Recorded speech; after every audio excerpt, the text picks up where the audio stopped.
యాత్ర కార్యక్రమానికి స్వాగతం. దైవం కోసం ఎందుకు అన్వేషణ? దైవం కోసం ఎక్కడెక్కడో వెతికి ఎక్కడెక్కడో తిరిగి వృధా ప్రయాస పడనేలా? దైవం సర్వాంతర్యామి, నిజమే. ఆ అంతర్యాలలో నువ్వు కూడా భాగమే. కాబట్టి దైవం నీలో ఉన్నాడు. నిష్కల్మషమైన హృదయంతో అంతర్వీక్షణతో నీలోకి నువ్వు తొంగి చూడు. దైవం సాక్షాత్కారమవుతుంది. నిన్ను నువ్వు తెలుసుకోవడమే అసలైన దైవ దర్శనం అంటూ దైవ పరమార్థాన్ని, మానవీయ విలువల్ని ఆవిష్కరించిన కారణ జన్ముడు, దత్తాంశ సంభూతుడు షిరిడీ సాయిబాబా. ఆ షిరిడీ సాయినాథుడు ప్రతిష్ఠితమైన ఎన్నో మందిరాల్ని ఈ కార్యక్రమంలో ప్రతి గురువారం తిలకిస్తున్నాం. ఆ పరంపరలోనే ప్రకాశం జిల్లాలోని కరవది గ్రామంలో నెలకొన్న షిరిడీ సాయి మందిర విశేషాల్ని ఇప్పుడు తిలకిద్దాం.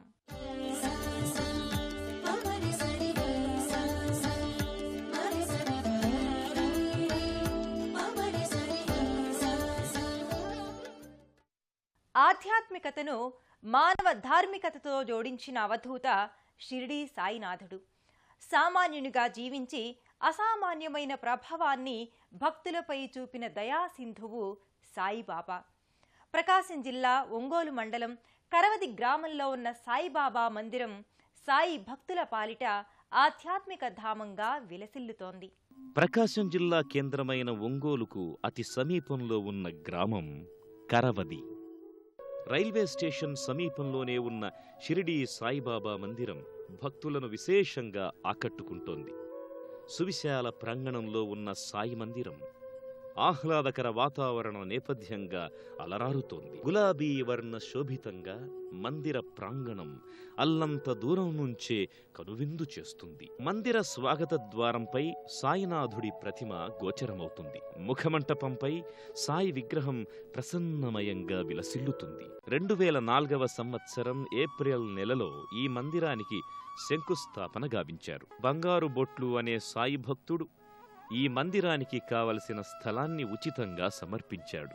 2006వ సంవత్సరంలో జూన్ 1వ తేదీన మందిరంలో సాయి విగ్రహాన్ని ప్రతిష్ఠాపన చేశారు. మందిరంపై సంప్రదాయ సాయి మందిరాల రీతిలోనే స్తూపాకార గోపురం గోచరమవుతుంది. వ్యక్తులు స్థూల దృష్టిలో నుంచి సూక్ష్మ దృష్టితో ప్రతి అంశాన్ని పరిశీలించాలని ఈ స్తూపాకృతి గోపురం సందేశమిస్తున్నట్టుగా ఉంటుంది. గోపురం త్రికలశయుక్తంగా ఉంది. ప్రతి వ్యక్తికి గుణత్రయాలు తప్పనిసరి అని ఇందులోని ఆంతర్యం. పైన ఉన్న ఏకకలశం సాయి ప్రవచించిన సబ్కా మాలిక్ ఏక్ హై అనే ఏకేశ్వరోపాసనకు తగినట్టుగా ఉంటుంది. అవలోకించి చూస్తే సాయి మందిరంలో ఉన్న ప్రతి అంశంలో అర్థం, పరమార్థాలు ఉంటాయి. మందిర ప్రదక్షిణల అనంతరం భక్తులు సాయి సన్నిధానంలోకి ప్రవేశిస్తారు. సాయి మందిరం నెలకొన్న కరవది గ్రామం విలక్షణ నామంతో అలరారుతోంది. కరవది అని ఈ గ్రామానికి పేరు రావడంలో ఆంతర్యం ఉంది. త్రేతాయుగంలో ఖరాసురుణ్ణి శ్రీరాముడు ఈ ప్రాంతంలో వధించాడని చెబుతారు.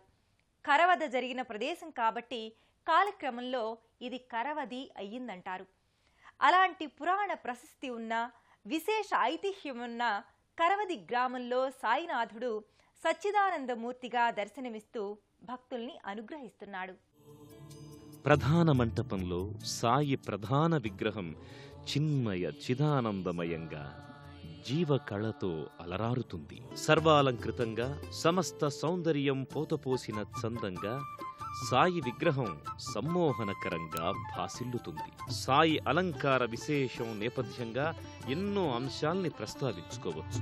సాయి తన జీవితంలో ఏనాడు అలంకారాలకు, ఆడంబరాలకు ప్రాధాన్యతనివ్వలేదు. నిరాడంబర జీవితాన్ని ఆయన తన జీవన పర్యంతం గడిపారు. బాహ్య సౌందర్యం కన్నా ఆత్మ సౌందర్యమే మిన్నా అని సాయి సదా చాటి చెప్పారు. అలాంటి సాయిని భక్తులు తమ ఆత్మానందం కోసం సర్వాలంకృతంగా కనువిందుగా తీర్చిదిద్దుకుంటున్నారు. రజత కిరీటధారి అయి బంతులు, చేమంతుల మాలికల్ని ధరించి పట్టు వస్త్రాలతో, గులాబీల గుబాళింపులతో సాయి సుందర బంధురంగా అలరారుతున్నాడు. సాయి పదమందారాల చెంత ఎర్రమందారాలు చేరి అవి తమ జన్మను చరితార్థం చేసుకుంటున్నాయా అనే భావన ప్రస్ఫుటమవుతుంది. సకల సన్మంగళం కోసం వాతావరణాన్ని సదా పరిశుద్ధం చెయ్యడం కోసం సాయికి నిత్యం ధూపం సమర్పిస్తారు. ఈ ధూపం నేపథ్యంగా సాయిని దర్శించడం ఓ కమనీయ అనుభవం. సాయి ప్రధాన విగ్రహం ముంగిట సాయి మరో చిన్న విగ్రహం ఉంది. ఈ సూక్ష్మ విగ్రహానికి ప్రతినిత్యం విశేషించి ప్రతి గురువారం వివిధ ద్రవ్యాలతో అభిషేకాన్ని నిర్వహిస్తారు. శుద్ధోదకం, గోక్షీరం, విభూతి, తేనె, చక్కెర, ఫలోదకం, హరిద్రోరకాలతో అభిషేక వేడుకను నయన మనోహరంగా జరుపుతారు. ఓ సాయి, నీ రూపం పవిత్రం, నీ పాదాలు పవిత్రం, నీ మూర్తిమత్వం పవిత్రం, కర్మబంధాల్ని తప్పించే నీ దర్శనం పరమ పవిత్రం. నీ యందు నమ్మకం ఉంచితే నువ్వు మా ముంగిట ప్రత్యక్షంగా ఉన్న మధురానుభూతిని కలిగిస్తావు. అలాంటి దయామయుడైన సాయి దర్శనానికి ప్రతినిత్యం కరవది సాయి మందిరానికి భక్తులు నిరంతరం తరలి వస్తారు. కరవది సాయిబాబా మందిరంలో నిత్య పూజాది కైంకర్యాలు సంప్రదాయ రీతిగా కొనసాగుతాయి. ప్రతినిత్యం సుప్రభాత సేవతో మొదలుకొని సేజ్ హారతి వరకు పలు ఆరాధనలు భక్తుల జయజయ ధ్వానాల మధ్యన కొనసాగుతాయి.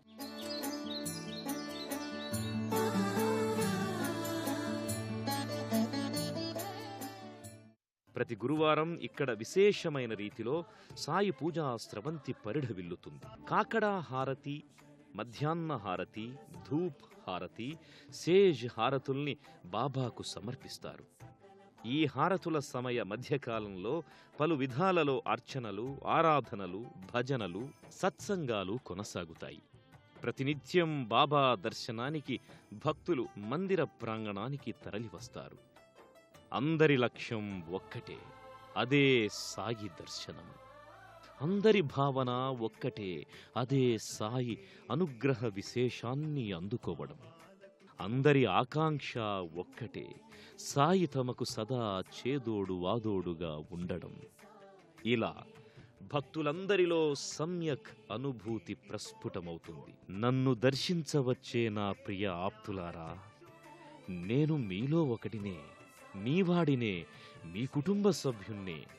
నన్ను మీలో ఒకడిగా చేసుకుని నాకు ప్రేమను అందివ్వండి, ఆప్యాయతను పంచండి. నేను మీకు దాసుడనవుతాను, మీరు పిలిస్తే పలుకుతాను అంటూ సాయి తాను భక్తులకు ఆధీనుడని చెప్పుకున్నారు. అంతటి దయాళువు, కరుణామృత సింధువు షిరిడీ సాయిబాబా.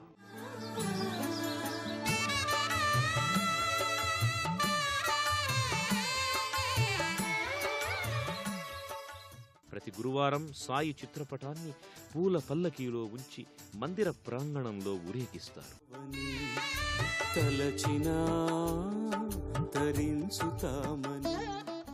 కరవది సాయిబాబా మందిరంలో ఉపాలయాలున్నాయి. ఉపాలయాలలో వినాయకుడు, దత్తాత్రేయుడు పూజలందుకుంటారు. సాయి మందిరాలలో వినాయకుడి మందిరం తప్పకుండా ఉంటుంది. సాయి దర్శనానికి ముందే తప్పకుండా గణేశుని దర్శించాలి. సాయి దర్శనానంతరమే దత్తాత్రేయుణ్ణి దర్శించుకోవాలి. సాయి మందిరంలో పాటించే సంప్రదాయాలలో ఇది ఖచ్చితంగా పాటించాలి. కరవది సాయి మందిరంలో ప్రత్యేక మందిరంలో సర్వాభీష్టప్రద సిద్ధి వినాయక స్వామి కొలువుదీరి ఉన్నాడు. మరోవైపు దత్తాత్రేయ స్వామి మందిరం ఉంది. అత్రి అనసూయలకు కారణజన్ముడిగా ఆవిష్కారమైన దత్తాత్రేయుడి ఆరాధనం వల్ల కలియుగంలో భక్తులకు చిత్తశాంతి లభిస్తుంది, కుటుంబ సౌఖ్యం సిద్ధిస్తుంది. గోమాతలో సమస్త దేవతలు కొలువుదీరి ఉంటారని ప్రతీతి. ఒక్క గోవుని పూజిస్తే చాలు ముక్కోటి దేవతల్ని పూజించినట్టే. అలాంటి గోమాతను భక్తులు ఈ మందిర ప్రాంగణంలో ప్రత్యేకంగా పూజించుకుంటారు. ఈ మందిరంలో విశేష సందర్భంలో కోలాట వేడుకను నిర్వహిస్తారు. జానపద కళారూపమైన కోలాటానికి ఒంగోలు జిల్లా పెట్టింది పేరు. సాయినామ సంకీర్తనలతో పాఠశాల విద్యార్థులు లయబద్ధంగా సంప్రదాయ రీతిలో ప్రదర్శించే కోలాట విన్యాసం వీణుల విందుగా చూడముచ్చటగా కొలువుదీరుతుంది. జానపద కళారూపాలను సాయి అమితంగా ఇష్టపడేవారు. షిరిడీలో సాయి జీవించి ఉన్నంత కాలం జానపద కళాకారుల్ని సమాదరించేవారు. అలాంటి కళా సాయి ముంగిట విద్యార్థులు లయాన్వీతంగా ప్రదర్శించే కోలాట సంబరం కడు రమణీయం, కడు కమనీయం.